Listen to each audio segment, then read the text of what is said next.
There are things of darkness and shadow that walk our world, and there are also incidents on that borderline between legend and reality. But sometimes these things will cross over to encounter us. We must be ready for that engagement. We must stand strong and firm in our resolve to face the unknown and embrace the mystery. The time has come to go. Hunting the shadows.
Hello, ladies and gentlemen out there in podcast land. This is your humble host, Dennis Carroll, and this is another edition of Hunting the Shadows. This is episode 37. Gnomes I have known and the legacy of the leprechauns. We're going to have a very strange evening ahead of us, folks. Okay, like I said, I'm your humble host, Dennis Carroll, the ghost host with the most. Pull up a tombstone and make yourself at home, okay, or whatever makes you comfortable. And we're going to gather tonight here in the grotto with all the shadows. There we go. It makes that look a little bit better. Don't want to scare you. And we're going to have some interesting conversation over the next hour or so. Absolutely. I want to say hello to all my visitors out there, my backup crew out there in the in podcast land. Aussie Sue and Addicted to Knowledge and Shin Valley Girl and Daryl and JoJo and John Fortman, Kathleen, Millie, Midwest Night Watchers. We're starting to gather. Hello, Crystal. We're starting to gather together here. Okay, we're gonna have some good conversation tonight. I've got some interesting program set for you tonight. Gnomes I have known, and the legacy of the leprechauns. Yes, I've known some gnomes. Okay, we're gonna talk about that, and we've got a lot of interesting stuff ahead of us. Matter of fact, I've got my skull cup that I'm drinking out of tonight. You know, I got that from a guy named called the Phantom. He lives in a cave in Africa. He let me borrow it one day. I got to take it back to him one of these days. He's a nice guy. We call him the Ghost Who Walks. I don't know if you know who I'm talking about or not, but anyway, I used to read his comic a lot in the Sunday newspapers. The Phantom. He was a neat guy. And he had good taste in women too, by the way. But anyway, hello, Kyle, and good to have you here, sir. And Mary, hello. Trying to look over there. We're getting a lot in here. Kathleen. All right, yeah. There's Midwest Night Watchers. Hello, Midwest Night Watchers. We had a good show. Monday. If you didn't catch it, you missed the premiere episode of The Road Less Traveled. You need to go back and check that out because we had a very interesting show. We talked about the Coral Castle and the Chairs of Death, and we even had a contributor give us an incident that happened to them. It was a very interesting premiere. I mean, if you missed it, you need to go back and check it out. It's on my playlist. for you to watch. It may be on Midwest playlist too. Sure, I'm not sure about that, but it may be on his as well. Whichever place you want to get it. Okay, check it out. It was a good show. We enjoyed it, and we've got another good one lined up for you. Next week, Backyard Aliens. You're going to want to hear this one, okay? You're going to want to watch this show, okay? Backyard Aliens, okay? All right. Yep. Hello, David. Richard. Yeah, the backyard aliens are going to strike the neighborhood. So you just wait for this one. This is going to be a good show, amongst other. We're going to have some other topics too, but that's going to be one of the main ones.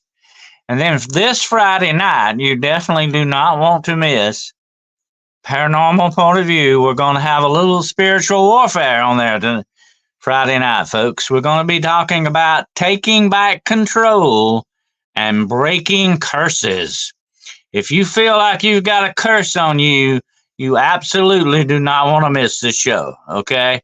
Or if you feel like you need to take control back of your life, take control away from some dark forces that are coming against you or some bad people, whatever situation, you do not want to miss this show, okay? It's very important. This is some mainline spiritual warfare, folks, and we're going to engage in it. Absolutely. John Fulton says evidently the people whose backyard it is are now saying they think it was not aliens but demons. Yeah, we're going to get into that. It's interesting. And I find it interesting that some very good, well-known experts have analyzed some of the film. We're going to talk about that. It's very interesting case. Absolutely. Backyard aliens. I think I've got aliens in my backyard, but they're not from Venus or anything. They're camping out back down there. In tents, I think, or something. I don't know who they are. But anyway, you do not want aliens in your backyard if you can help that. So anyway, yeah, it's going to be awesome. It's going to be an awesome show Friday night. I'm looking forward to it. I'm going to tell you what, folks. This is serious business, okay? we're not going to be joking around Friday. Friday is going to be very serious because I've had a lot of people come to me lately saying, I think I've got a curse on me. I think I got some kind of hex or spell on me or whatever. We're going to break those curses Friday night, okay? We're going to break the chains of the enemy. And it's going to be some really mainline spiritual warfare going on here, okay? And I don't, if you need this, you definitely do not want to miss it, okay? Absolutely. Alien or demons, one is the same. Absolutely. I agree with that, David. Absolutely. I think they're all cut out of the same mold. You know, if you missed my friend and colleague Jessica Jones' show today, you might want to catch it. It was very interesting. And had Mr. Solarby on there. And I was in the comment section along with some other people. It was a very good show. You might want to check out Jessica's show, and she will be tonight. Well, not tonight, in the morning at 3:00 a.m. this morning. She will be on Coast to Coast, and we certainly all are looking forward to that. Show up and show Jessica your support, okay? If you can. If not, watch it at a later time. You'll have a chance to see it if you're not up at 3 a.m. Eastern Standard Time, okay? I don't know if that's going to be 3 a.m. in Central Time or what, but anyway, it's supposed to be 3 a.m. Eastern Standard Time, I think. David List says, if you have Netflix, new movie about AI called Atlas on there. Excellent movie and about that. Well, I have to check that out there. Thank you, David. Atlas. I think I heard about that, but I haven't got a chance to watch it. Haven't seen any movies lately, although I did watch a good movie today. Boudica. Boudica was the queen of the Celtic peoples in Britain, and she got into it with the Roman army. She was a humdinger of a lady. I'm going to tell you that. They killed her husband, who was the king. They raped her, killed her two twin daughters, who kept coming back all through the movie as ghosts. Okay, you need to watch this movie. It's very good. Boudica Boudica the Queen, I think that was the name of it, but it was on Prime. Okay, so check it out. And she was quite a lady. You know, there's a big statue of her and her daughters in downtown London. A great big statue of her on her chariot. She was a rough old gal, but you can't blame her. She had some mighty hard revenge going on there. Absolutely. But anyway, that was a pretty good movie. So that's my movie review for this week. Check it out. Boudica. I think that's how you pronounce her name, Boudica. Sounds very Greek, doesn't it? Kind of doesn't sound too Celtic, does it? But anyway, she might have had a little Greek influence, you never know. But she really showed the Romans something. I was gonna tell you that, man. She was a rough old gal. You didn't want to get this lady mad at you. Absolutely not. But she had a right to be after what they did to her. Oh yeah.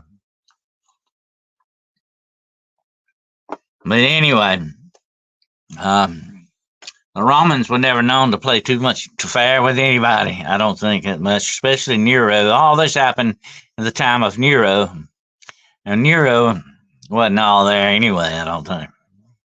Hello, Monica.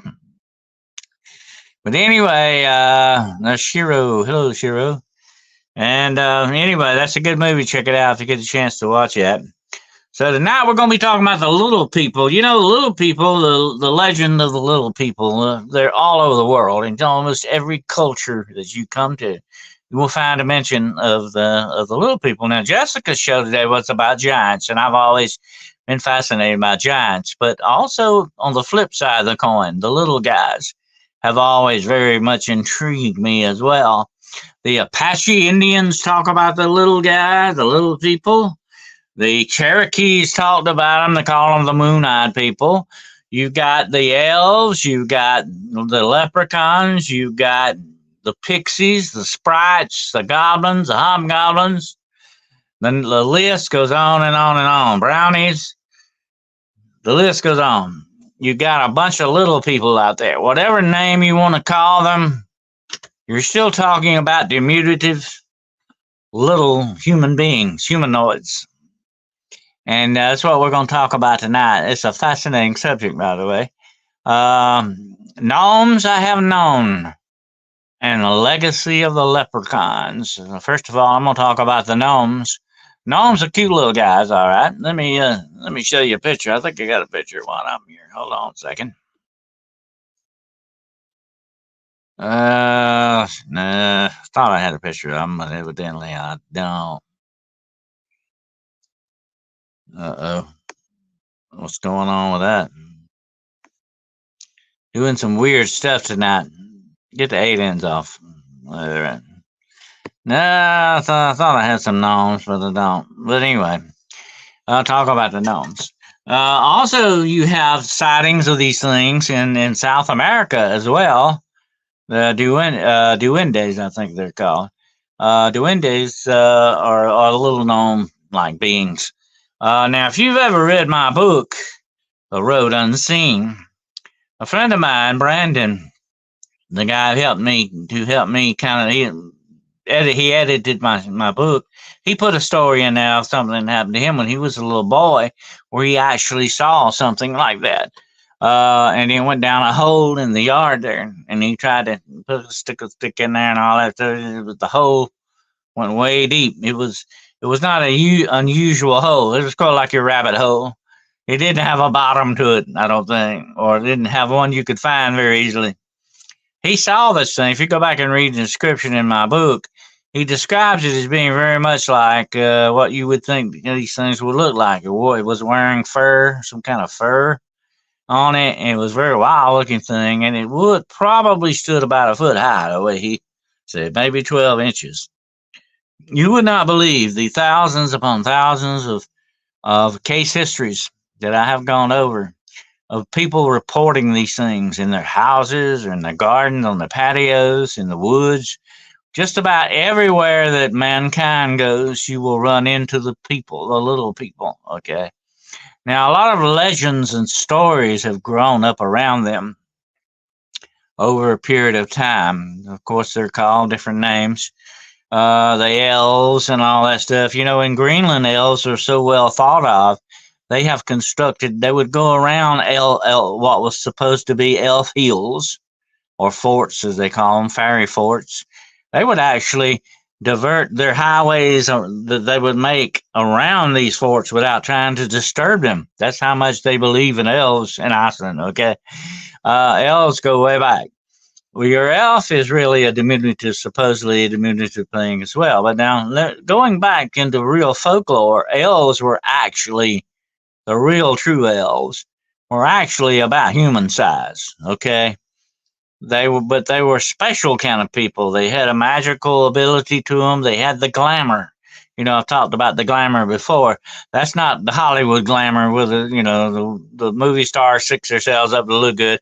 I'm talking about magical glamour. They could make you see different things or control your mind and mesmerize you sometimes with the magical glamour that they had. They were able to do supposedly a lot of things with that.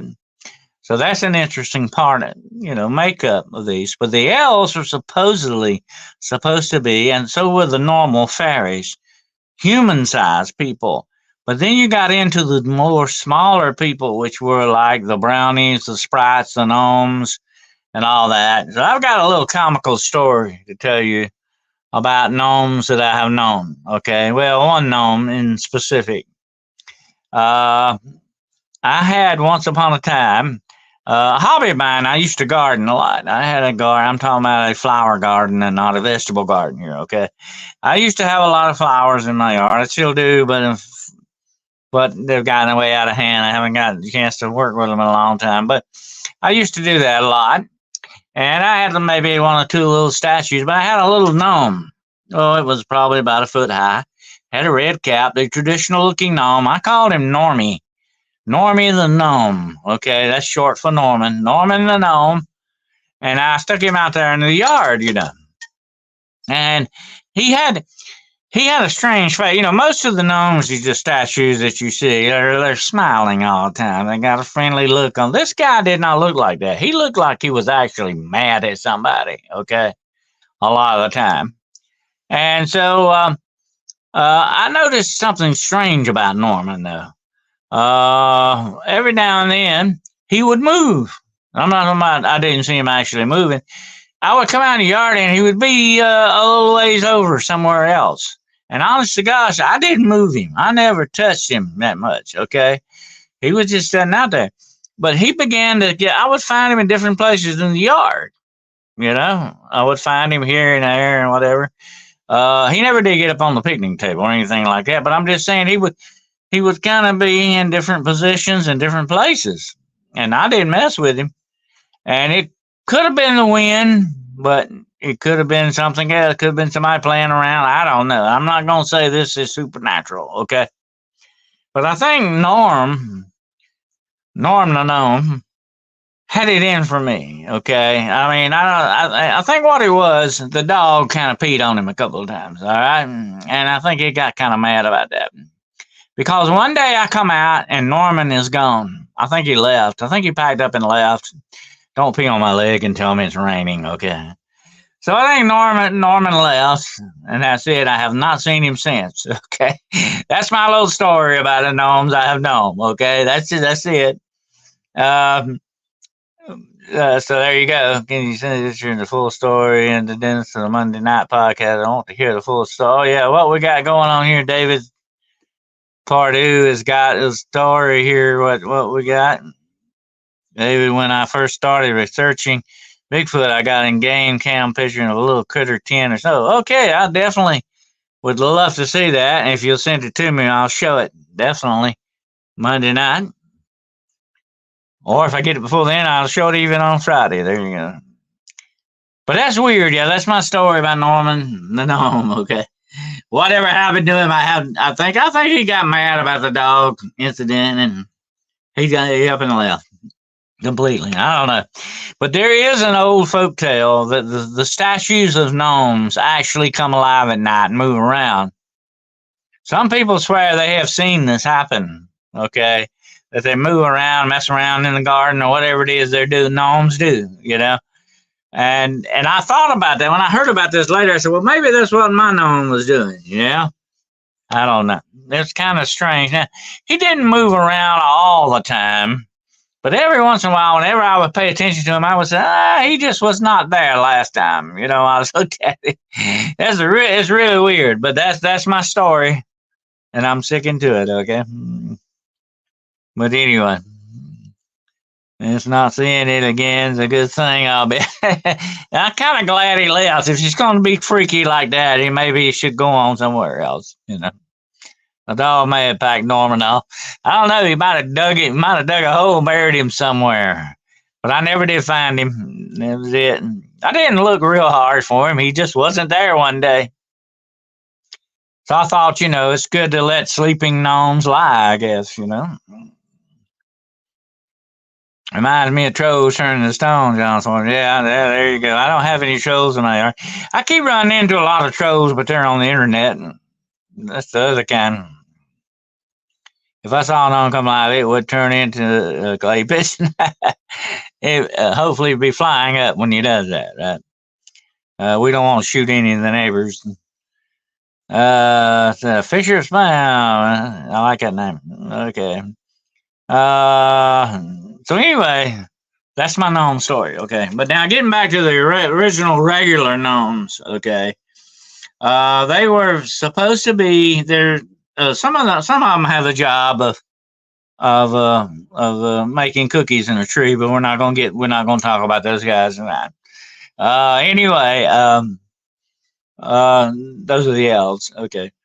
The elf variety. But the gnomes with the red caps are very special. Let me talk about that just a moment. A gnome is a gnome, unless you see one with a red cap. They're supposed to be very magical gnomes, and they're supposed to be the good guys. The reason why the red, by the way, I'm wearing red tonight, okay?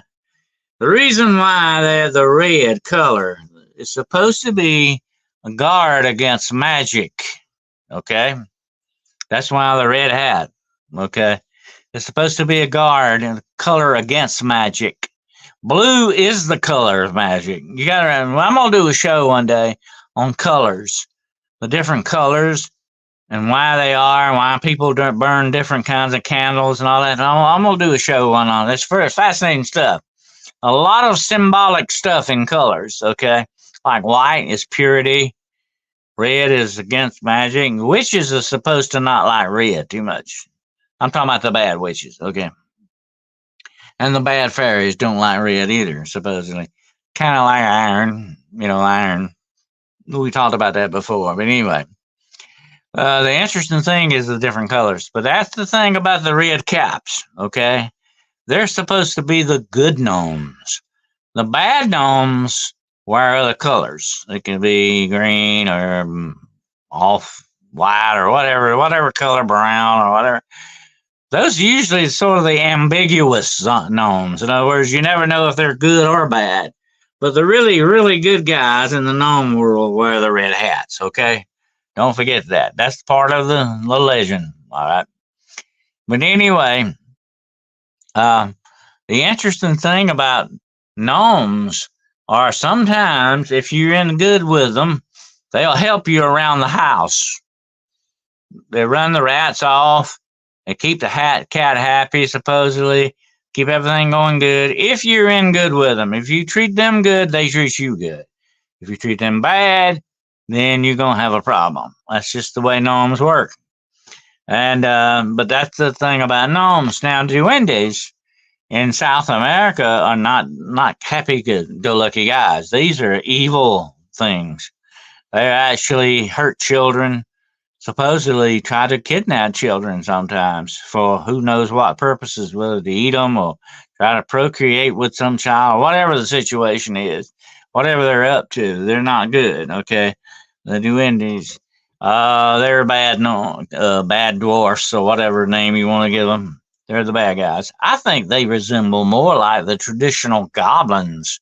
The traditional goblins, although they're are mean, evil little son of a guns, okay? But they can run in different sizes. They can be like a foot to 6 or 7 foot tall. It depends on, you got hobgoblins and you got goblins. There's a difference, okay? Hobgoblins are usually the little smaller ones, Whereas in the goblins, the regular goblins are kind of bigger. Okay. But anyway, the duendes kind of sound like goblins to me. Okay, if you want to look at it that way. Since I've studied a lot of folklore, I see correlations with these things, even in different cultures that can be continents apart. They never even interacted with each other. You got some weird stuff going on here because almost every culture talks about these little people. Like I said before, the Apache Indians, out in the Southwest, they have a tradition of these little people that live among the rocks and all that, as well as the Cherokee. The Cherokees have a story about the moon-eyed people. Now, the reason I said before they call them moon-eyed people is because their eyes do not shine in the dark, okay? The reason they call them moon-eyed people is because they are able to see in the dark. In other words, they can come out by the light of the moon and do a lot better than we can. They're the moon-eyed people. They're night people. They're the little small guys, though. That's the way they describe them. So you've got this, and there are other Native American tribes that have a lot of stories about these little people, just like they do giants and all that. The formula keeps going on and on, folks. The same formula from culture to culture to culture worldwide.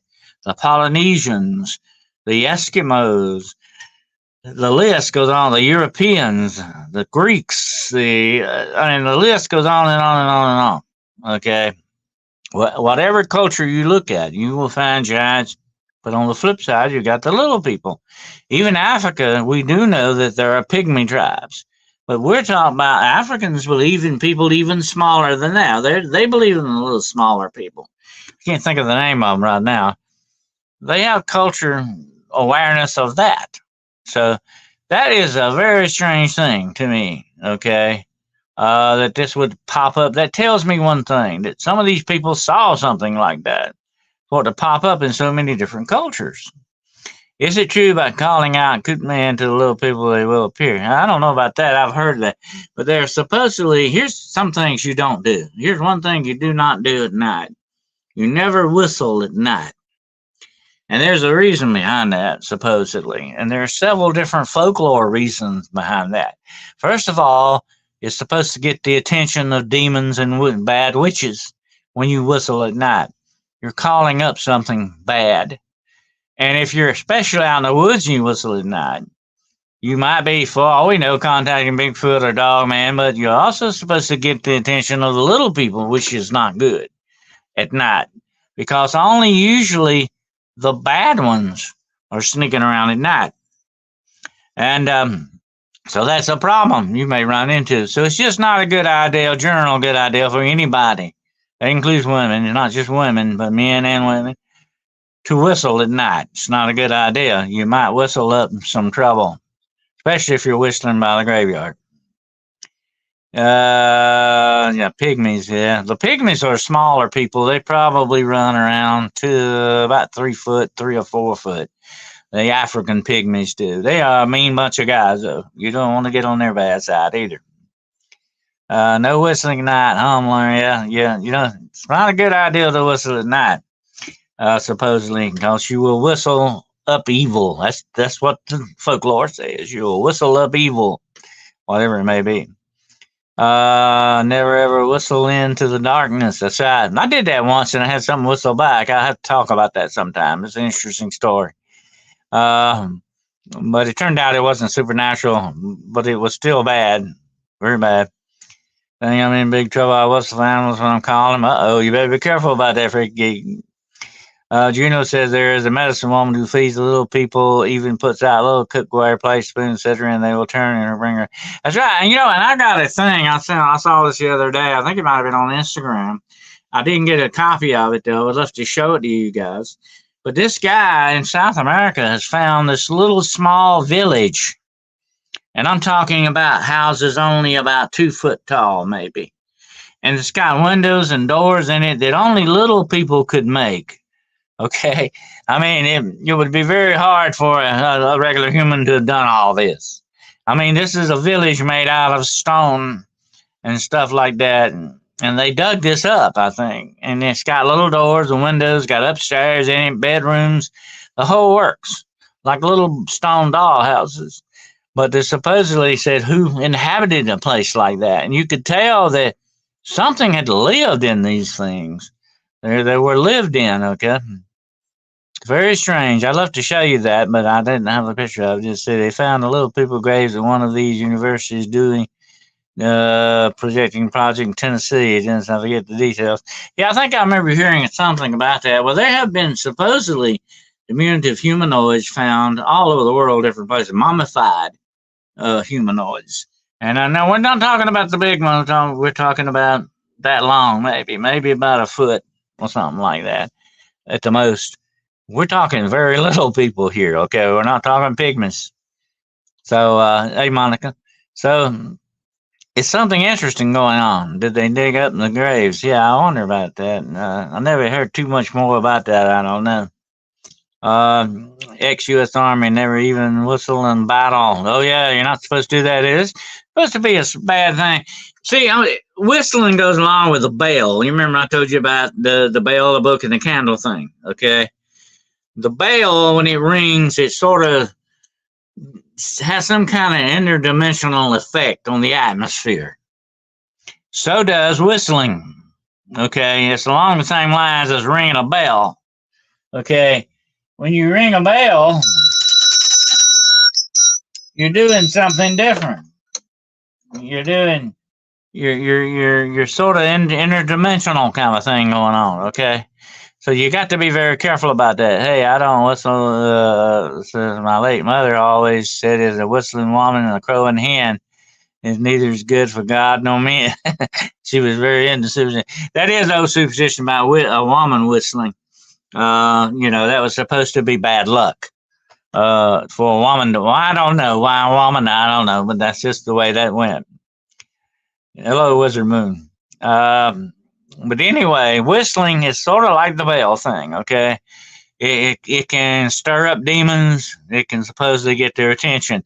It's just like saying, hey, here I am, come look at me, kind of a thing, which might not be good for some things that you want to mess with.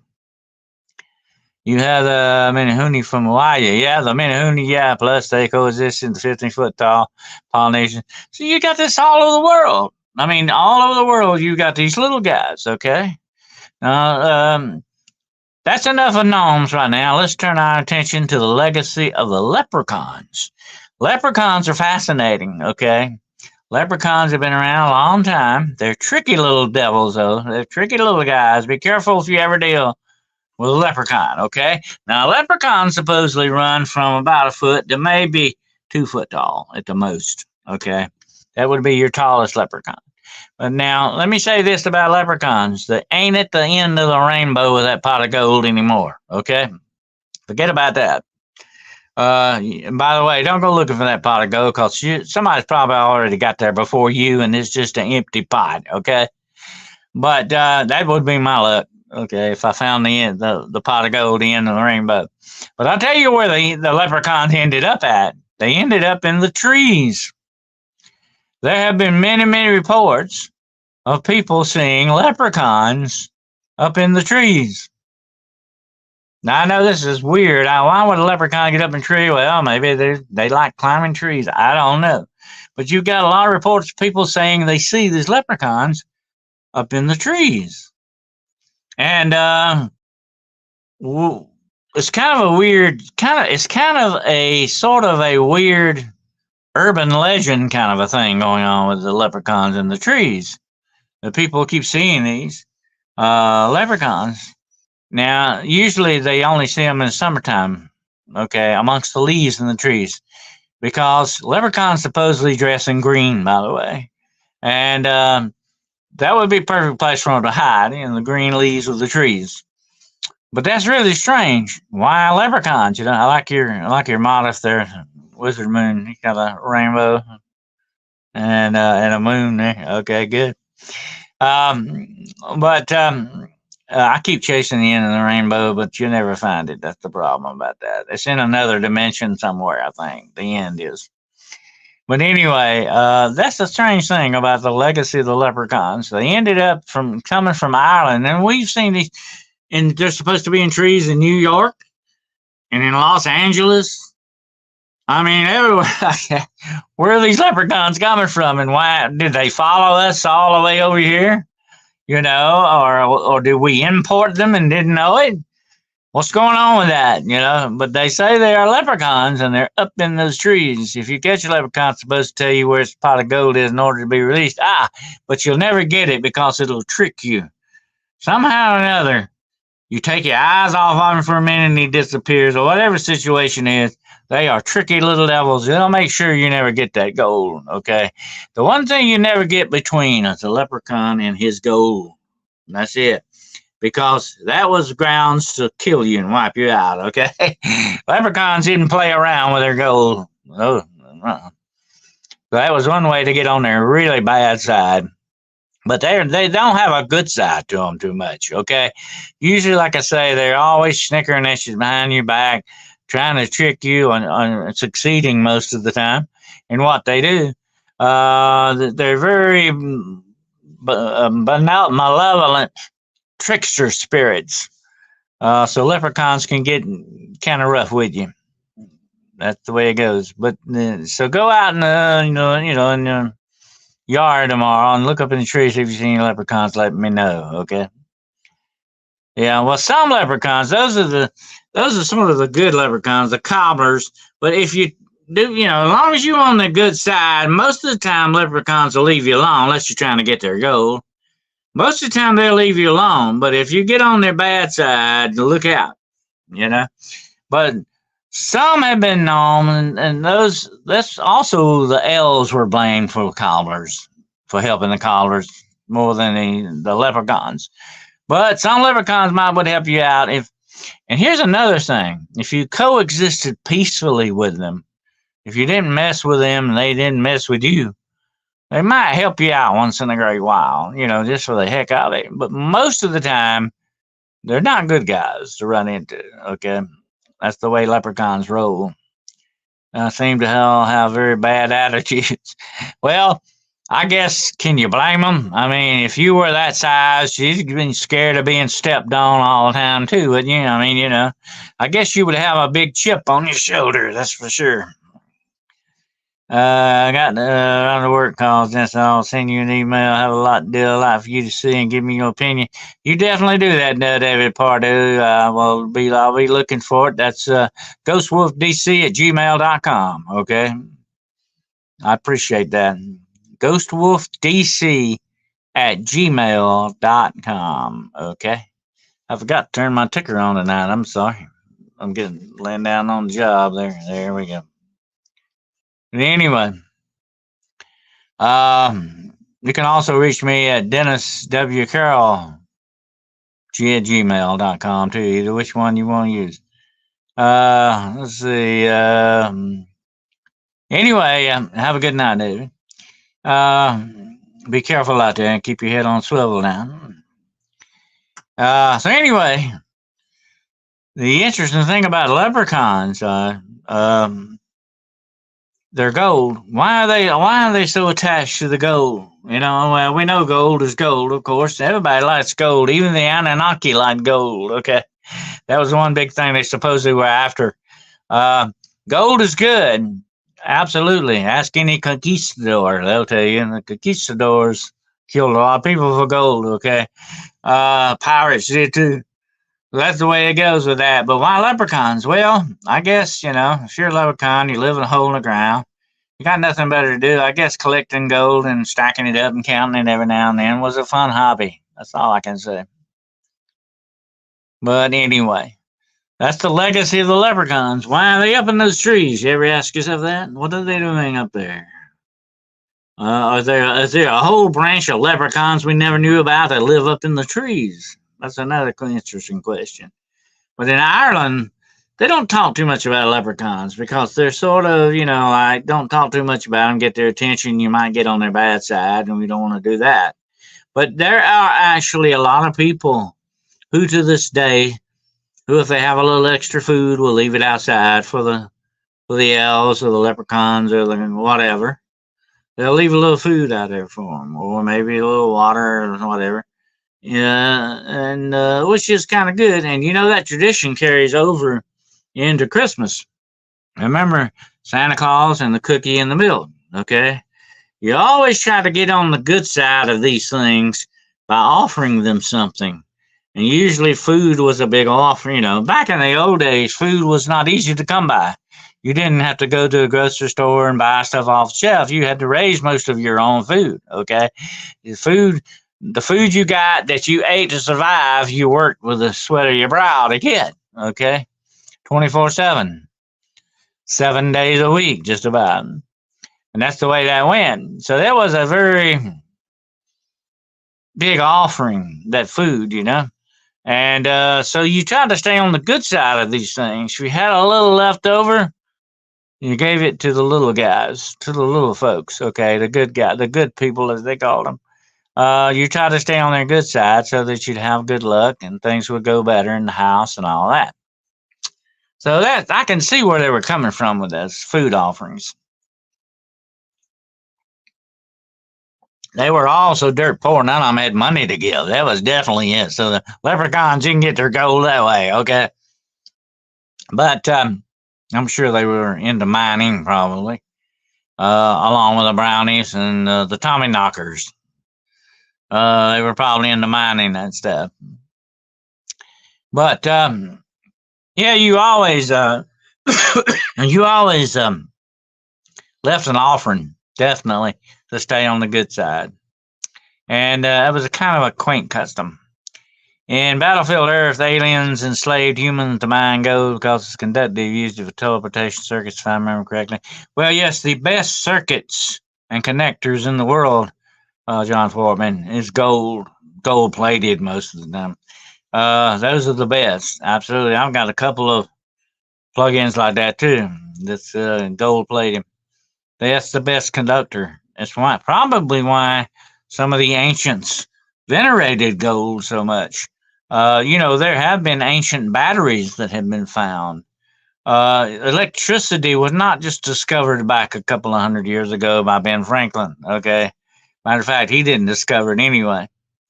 He discovered its properties, how it works. But ancient man knew about electricity a long, long time ago. Ancient mankind knew about it. Absolutely. And thank you, Midwest. So stick that up there. Please like, share, and subscribe. Thank you. Make me happy, okay? Please like, share, and subscribe.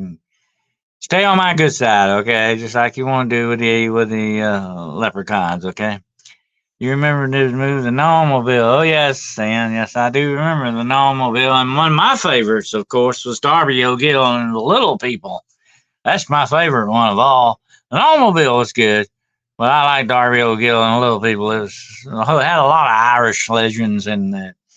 And the Irish are interesting people because they were very close to the land. I was watching the movie about the Celtic Queen today, Boudica, and well, they were very close to the land, the Druids and all that. And they were very nature-loving people, and I always liked the different legends and stories they told about that, the different deities they worshipped, and all that fascinating stuff. The more you get into it, the fairies and all that, and I'm not going to get into fairies now. I did a show on fairies. I might do another show on fairies one day because we just scraped the top a little bit on that, okay? I told that joke the other day. That reminds me. I told that joke the other day on Jessica's show that my great-grandfather warned them not to get on the Titanic. He warned them and warned them. He told them and told them and told them. It didn't do any good. They threw him out of the movie theater anyway. So there you go. That's my joke for today. But yeah, the borrowers. Yeah, that's another good one. Yeah, I forgot about that. The borrowers. And they do borrow stuff when they're in the house. Say, where did my sock go, or where did something go at? Where did it disappear to? Maybe you got gnomes or leprechauns hanging around, or elves, house elves, like in Harry Potter. The house elves, you remember that one?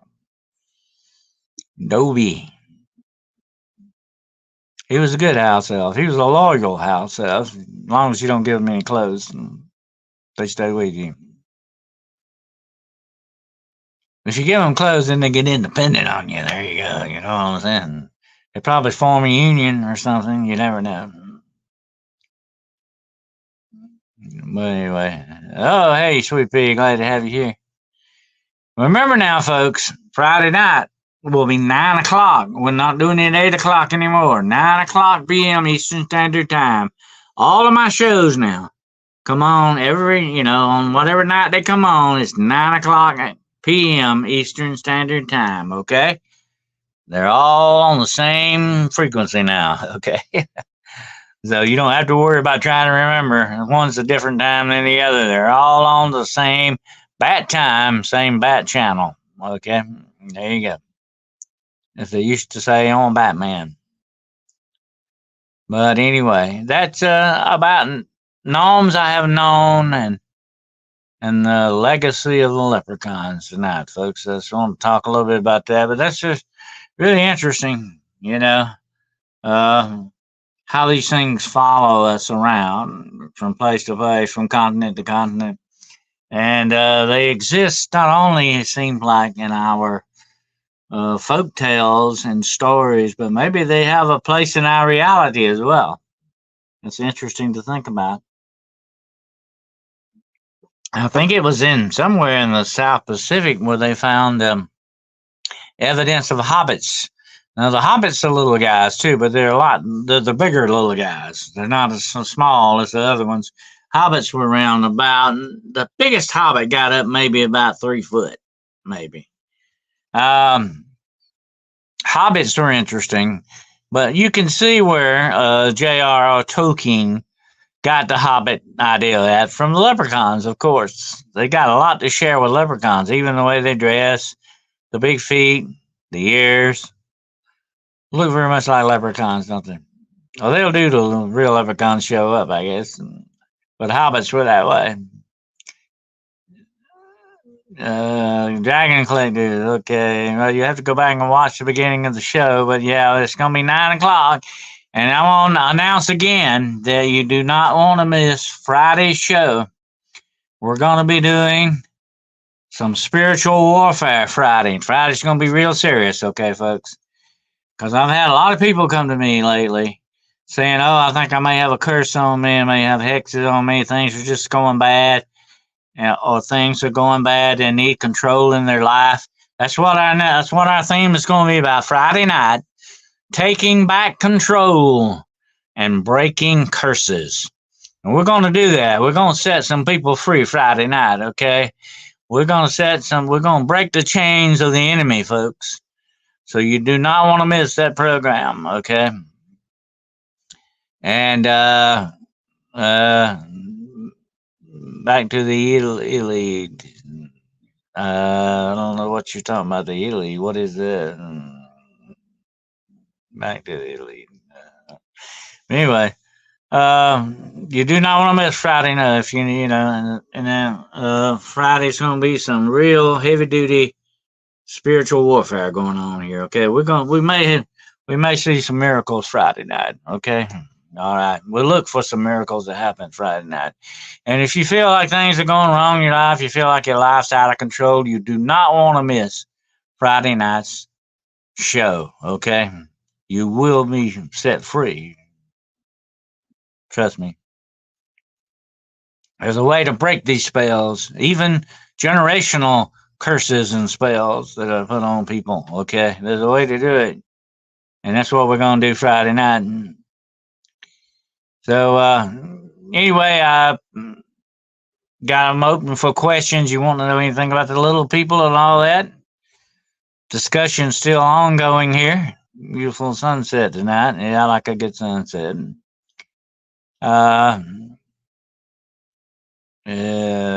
Freaky geek. Hello, freaky geek. But anyway, yeah, the little people are a fascinating subject. They are definitely, and like I say, every culture. Look, the Eskimos talk about them. The Eskimos have water babies too. They were talking the other day about water babies. Water babies pop up in a lot of cultures. They're sort of another freaky kind of thing. that goes on with folklore. Water babies, especially amongst the Native American tribes and all that. You hear a lot about the water babies. They're spirits of the water, evil, bad spirits of the water. Now, I got through watching the whole blooming series of Grimm. Okay, it was great. And if you haven't seen Grimm, or if you've never seen it, or if you'd like to see it again, the whole series is on Prime, and it is prime stuff for cryptids. Okay, if you want to watch some cryptid stuff, you need to watch Grimm. They've got La Llorona on there. They've got Chupacabra. They got vampires. They got werewolves. They got dogmen. They got the whole works on there. Okay, so check out Grimm if you haven't ever seen it. Now's your time to catch it. There's 100 episodes of it, by the way. I want to warn you.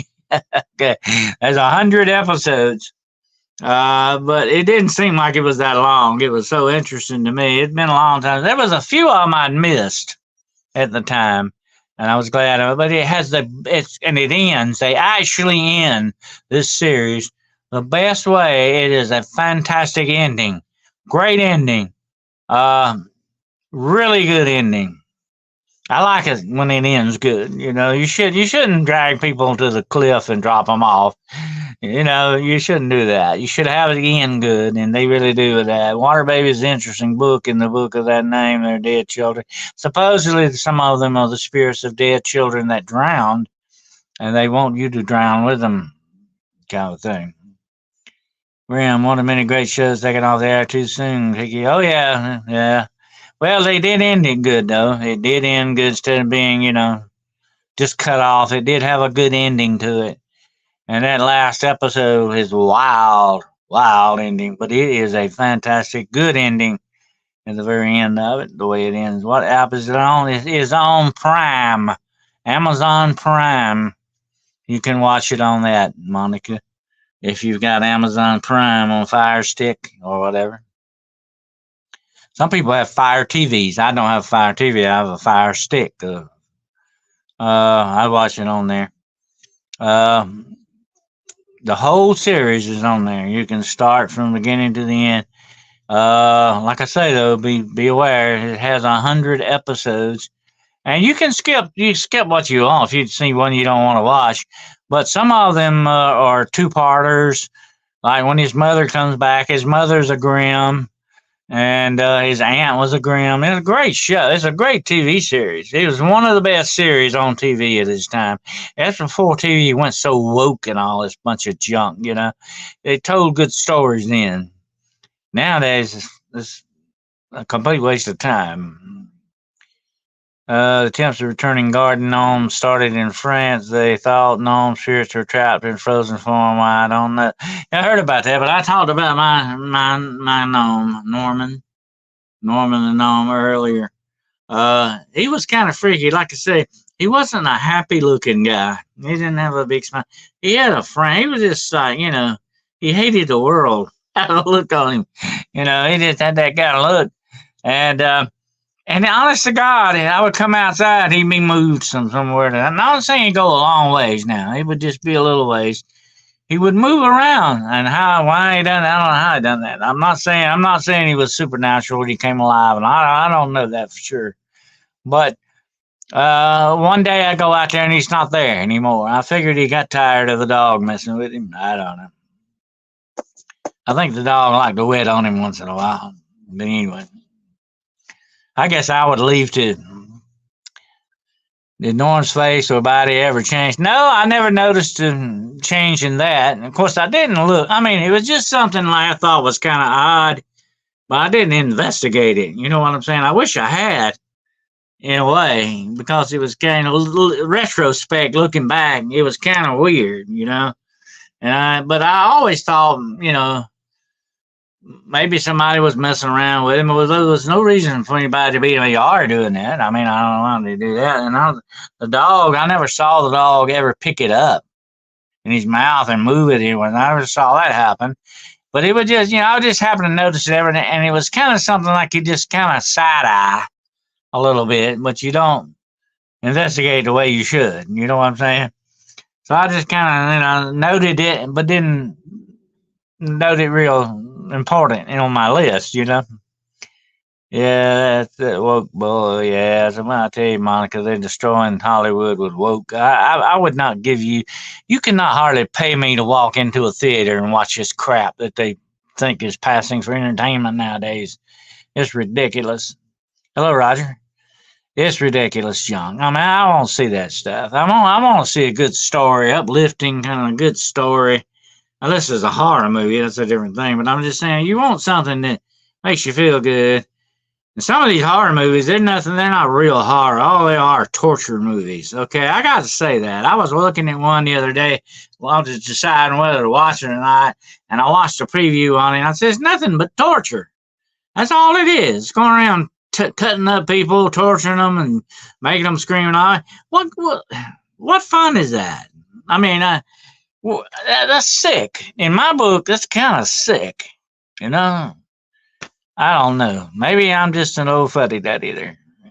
Maybe I'm out of touch.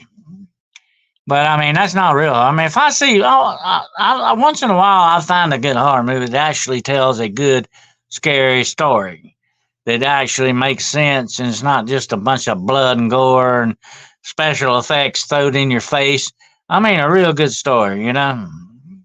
That's what you look for. We like going to the drive-in, but we go for the experience and just see whatever's on. Yeah, there's not too many drive-ins left, John Horton. There's one not too far away from where I'm at. I've been there.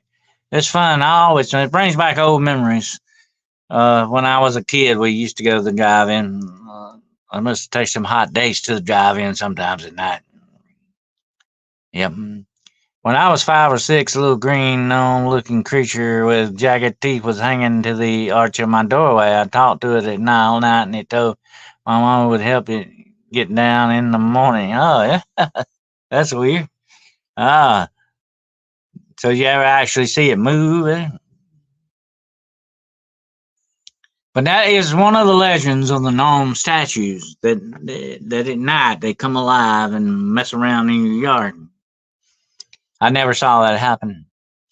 We've got a 2.5 hours away. It's a road trip for extra fun. Oh yeah, mine's about an hour. About 45 minutes away. Yeah. And they've got like about 10 screens, and they're all set in different ways and different sections. And then somehow or another, they have got it absolutely mosquito free around there. So it's a very pleasant experience. When daylight came, it disappeared, didn't talk back, but God was watching over me because I wasn't afraid. Well, I tell you what, you wouldn't need something like that in your house. Absolutely. That sounds like that has some kind of bad spiritual mojo juju stuff on that. I wouldn't want that. I wouldn't want that in my house. Absolutely.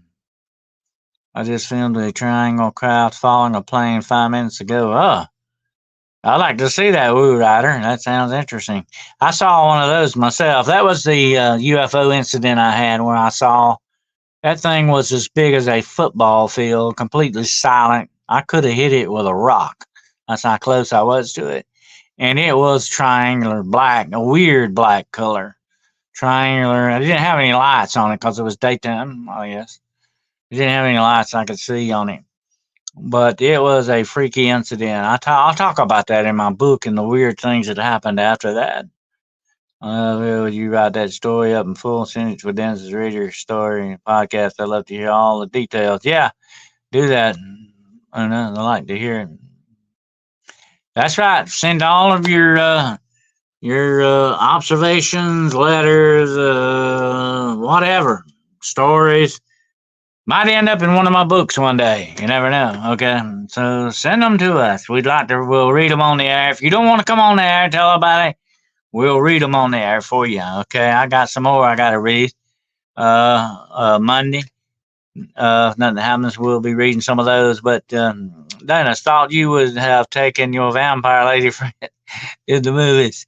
I don't know. We might have had a really hot necking session there. You never know. I tell you what, if she bite me, I bite her back. That's just all there is to it. That's why vampires don't mess with me, because I bite them back. Oh, good. Thank you. Hoping you and your family are the same. Let's see. Don't forget to send in your money too. Well, we won't turn that away either. Okay.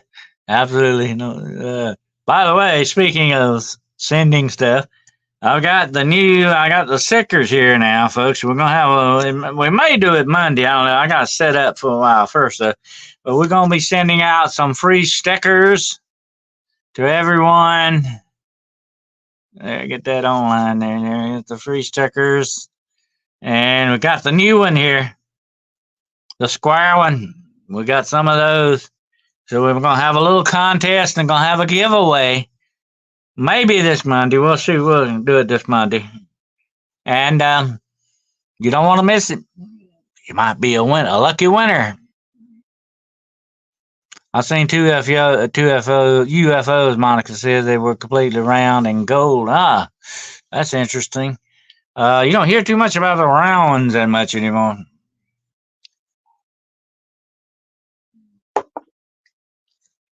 The usual flying saucers, the round ones. Stir of Echoes is a movie. Yep, Stir of Echoes. Yeah, yeah. That Stir of Echoes is good. Get some merch out, please. I'd buy it.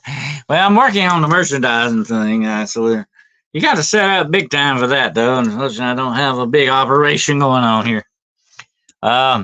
I need secretaries, okay? But anyway, I need people in the house here helping me, but we'll see what we can do later on. Absolutely. And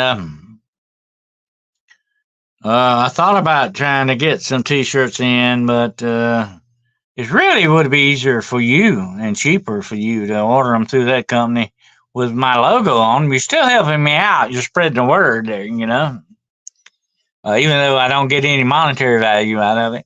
As soon as we just, by the way, this momentous occasion tonight, we went past 700 subscribers. Okay, we're over 700 tonight. So let's keep going, folks. Let's keep going. We're getting close, and we'll be able to have stickers and stuff like that give to us. Okay. Thank you, John. I appreciate your support. I really do. Sell us stuff. Okay. We'll see what we can come up with. Absolutely. But the stickers will be free, okay? Stickers are free. You get stickers with purchases too, okay? Anyway.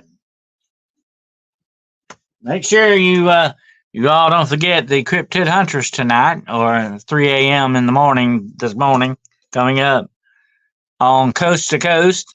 I need to go on Coast to Coast. I need to talk to old George Nuri. It was in 2018. I was outside smoking a cigarette, and of course, my phone was inside the house. That's the way it goes. But when I saw the UFO, I'm going like, and the phone's in my pocket. You know, I didn't even think about that. I was so busy watching it. You know, I was so amazed by it. That's the way it goes. If you knew it was coming, you could be ready for it. That's the bad part. You never know. Thank you, Aussie Sue, for the congratulations. 700's good. 703, I think. It's good. So let's keep going. Let's keep on going. Like I say, what's 700? That's 800, 900. That's about 300 more. That's it. And if we can knock down 300 more, we'll be in the red there, and then this thing can start paying for itself, maybe. Thank you for the congratulations. Thank you. And I appreciate you all being here tonight. Let me give you a little Shakespeare tonight. Let's see.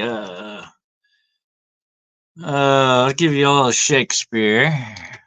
Tomorrow and tomorrow and tomorrow creeps in on his petty pace until the last syllable of recorded time. And all our yesterdays are but fires that have lighted fools the way. Out, out, brief candle, life's but a walking shadow, a poor player that struts and frets his hour upon the stage, and then is heard no more. It is a tale told by an idiot, full of sound and fury, and signifying nothing. That man could write, could he not? Yeah, yeah. We will get to 800 like a boulder rolling downhill. There you go. I hope so. All the UFOs I have seen have been balls of light, warm white in color. Thought the one I saw today was a silver disc. Oh, that's interesting. I think a lot of these round lights that people are seeing, especially the red ones, may be probes, alien probes of some sort. We'll talk. We'll have to do a show on that one night, where these UFOs really are supposedly aliens and UFOs are originating from. Uno says we appreciate all the hard work you do. Well, thank you. I appreciate the heart. I appreciate all of you of your support. Sorry, I spelled your name wrong, Dennis. Don't worry about it. A lot of people keep spelling my name Denise. Denise is the feminine form. You know what my actual name would be in Greek? Dionysius. Okay, Dionysius. He was the party god. That's who I'm named after. I say my lines, I play my part, I take the dagger to the heart. I like that. That's very good. Yeah. I love Shakespeare. Shakespeare was a cool guy. I would love to have met him. I would say, did you really write all that stuff, Sir Willie? Okay. I like to know. But my favorite Shakespeare play is Macbeth, followed by Hamlet and Romeo and Juliet and Midsummer Night's Dream. Those are some of my favorites, but my all-time favorite is Macbeth. I remember the three Weird Sisters. When shall we three meet again in thunder, lightning, or rain? When the hurly-burly's done, when the battle's lost and won. I mean, you can't get good writing like that anymore, folks, okay?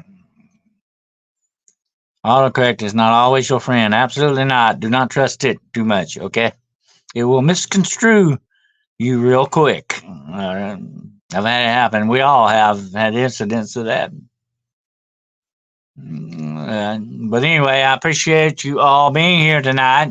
I'll give you a little Shakespeare. We've had some leprechauns in here and gnomes I've known.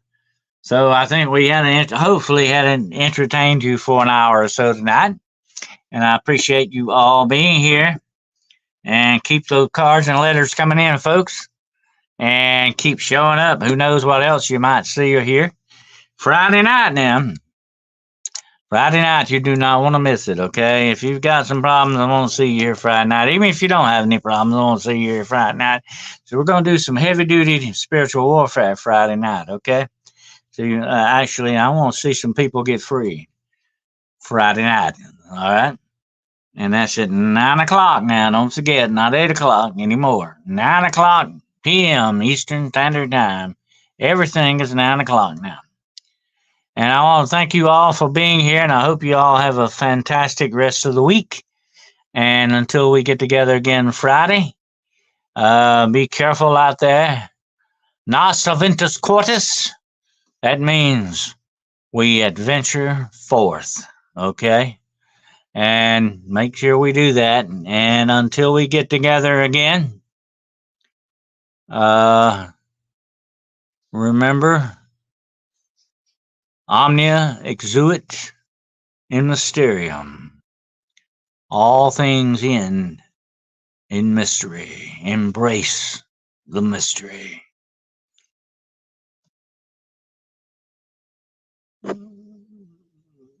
Until next time.